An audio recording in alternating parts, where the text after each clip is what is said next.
vraiment c'est un plaisir d'avoir répondu présente à cette demande de l'Alliance française. J'ai fait déjà quelques jours que je suis au Brésil. J'ai eu l'occasion d'avoir des échanges déjà passionnants à Sao Paulo et je suis ravie de pouvoir les continuer ici à Rio avec vous. Alors, ce sont des échanges qui... Je vais essayer de vous expliquer un peu comment moi je suis venue à travailler sur ces sujets et comment j'ai acquis l'intime conviction que c'était des sujets vraiment d'actualité, même si on a du mal parfois à les traduire dans d'autres langues. En réalité,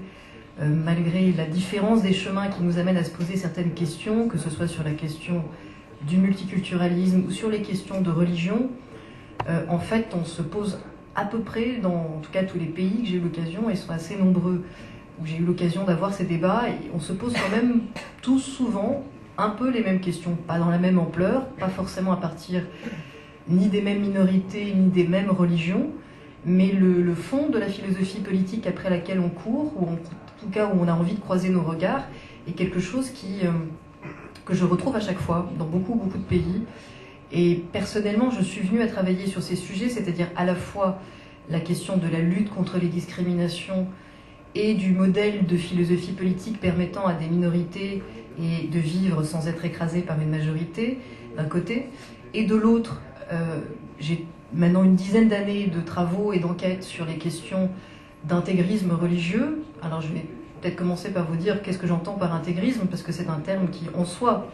est porteur d'une proposition de débat. Je l'entends de façon non pas réduite à la question du fondamentalisme ou du fanatisme, c'est un peu plus précis que ça. Quand je parle d'intégrisme religieux, je parle d'un phénomène qui se retrouve dans absolument toutes les religions, qui est cette tentation de certains d'instrumentaliser le religieux à des fins politiques intolérantes, à des fins de politique anti-liberté qui, par exemple, dans la sphère publique, peut se traduire par militer au nom de sa religion contre les libertés des autres. Et aujourd'hui, même si, en tout cas en Europe, on est très préoccupé par particulièrement la radicalisation au nom d'une religion, en l'occurrence l'islam, moi, ça fait une dizaine d'années que je travaille sur l'intégrisme chrétien, qu'il soit catholique ou protestant, et j'ai vraiment eu l'occasion de vérifier à quel point cette radicalité politique, cette instrumentalisation du religieux est quelque chose qui est en plein regain, en plein réveil et vraiment aux quatre coins du monde, sur tous les continents. Et du coup, je ne peux pas dissocier ce réveil-là, pas au sens de réveil spirituel, mais vraiment au sens de réveil d'une radicalité politique qui pose des vrais défis au fait de vivre en société, parce que ce sont des idéologies qui ont des revendications très concrètes, très agressives parfois, et qui donc lancent un défi aux sociétés et aux politiques, aux intellectuels, aux associations, parce que tout simplement elles sont dans une logique de marquer des points, de marquer des positions, et que donc quand on est dans une société qui veut respecter le multiculturel, et partout où je vais, souvent la première chose que j'entends dans un pays, c'est nous sommes multiculturalistes, nous aimons le multiculturel, nous aimons la diversité. C'est quelque chose que tous les hommes politiques aujourd'hui ont à la bouche.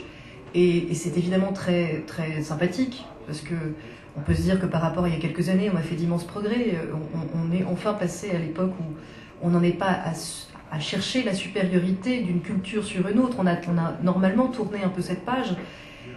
Mais j'ai aussi le sentiment, en tout cas je l'expérimente avec mes élèves, notamment à l'Institut de sciences politiques, qu'on a aujourd'hui un autre travail qui commence, qui est de réfléchir sur qu'est-ce qu'on entend par diversité, qu'est-ce qu'on entend par multiculturalisme, et est-ce qu'on peut tout mettre sous ce mot de multiculturalisme, y compris des questions politiques, y compris des questions religieuses. Je vous dis ça parce que souvent, on confond le multiculturel, qui est un État, qui est une réalité, qui est la réalité de la plupart des pays. Je veux dire, à part la Corée du Nord, il y a quand même très peu de pays qui ne sont pas multiculturels aujourd'hui. En France comme ailleurs, en France où il y a un modèle pourtant républicain, où la Constitution proclame que la République est une et indivisible, nous parlons d'un modèle d'intégration, mais qui est totalement compatible avec le multiculturel au contraire, et où s'épanouissent toutes les religions, toutes les sensibilités culturelles. Il y a des bouddhistes, il y a des juifs, il y a des musulmans, il y a des catholiques, il y a des protestants, il y a des mormons, il y a des témoins de Jéhovah. Il y a des associations culturelles, je regardais par exemple, rien que des associations culturelles liées à la culture portugaise, il y en a 700 en France, rien que sur cette question-là. Donc on est le pays des associations. Et donc c'est vraiment, le multiculturel n'est absolument pas incompatible avec les sujets que je vais développer par la suite. Le défi commence, les difficultés commencent,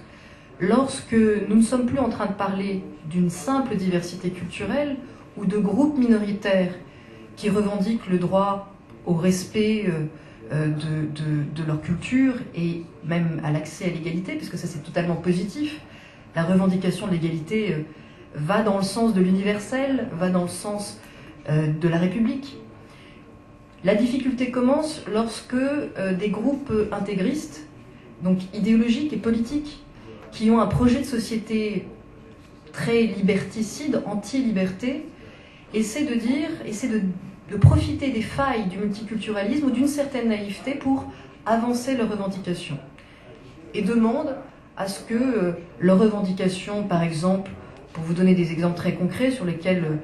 nous on débat en Europe, mais beaucoup en ce moment, c'est des groupes religieux qui exigent des piscines non mixtes pour que les hommes et les femmes ne se croisent plus, parce que ce serait une atteinte à la pudeur. Au Canada,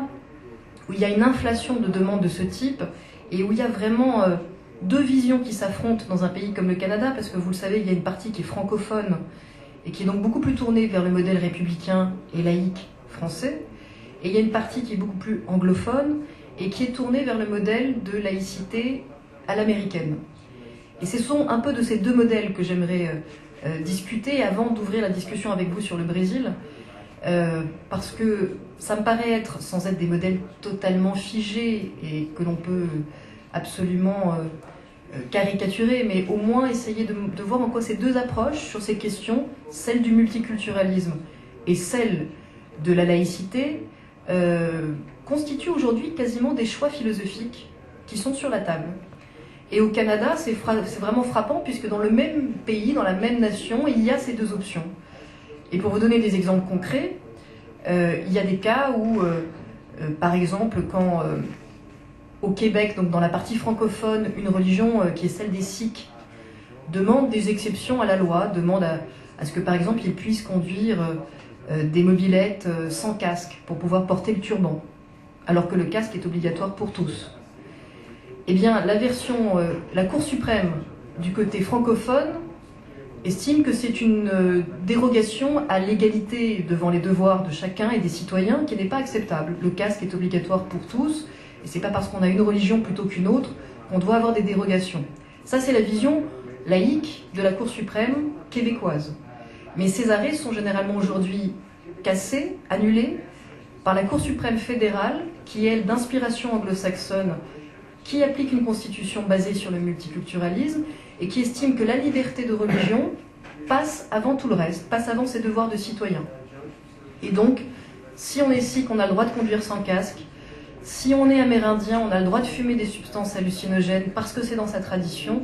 Si on est juif ultra-orthodoxe, on a le droit par exemple, demander à passer dans une file d'attente aux urgences à l'hôpital avant tout le monde pour être soigné et rentrer avant Shabbat, ce qui a tendance un petit peu à agacer les autres personnes dans la file d'attente. Toutes ces questions, en tout cas moi je les croise, elles sont en débat, je vous l'ai dit, au Canada, dans à peu près tous les pays européens. Et je sais qu'elles ne sont pas posées forcément sous cet angle-là au Brésil, mais par contre là où elles rejoignent peut-être des sujets qui ne sont pas forcément systématiquement débattus, mais qui néanmoins me semblent être intéressantes, c'est vers où on va vis-à-vis de toutes ces demandes particularistes au nom du religieux. Si on veut être très égalitaire, si on veut traiter tout le monde à égalité, quelle que soit sa religion,